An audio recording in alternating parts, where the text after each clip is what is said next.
Господин Талевски, прашањето не беше за зонското паркирање, ниту тема на разговор беше нашиот поранешен координатор. Поставивме две конкретни прашања. Дали вие, како градоначалник, мислите дека сте над законот со вашето однесување како во приватниот живот, така и во службениот дел од вашето обувание на функцијата градоначалник?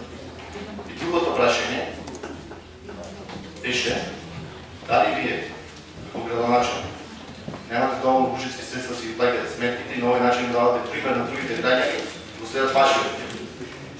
Затоа што вие како градоначалник представувате, сакали или не, човек пред кој што остатокот од граѓаните на општина Битола треба да се одгледуваат во однос на однесување.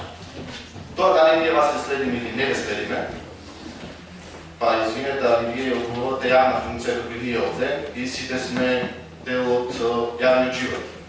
И со тоа треба имаш да се помирите.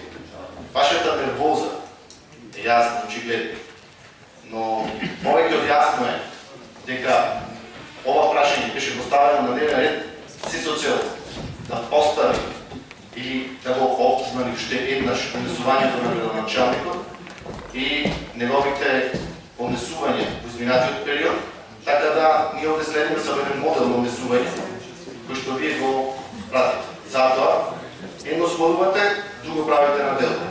Затоа ние како граѓани на Битола не можеме да вас да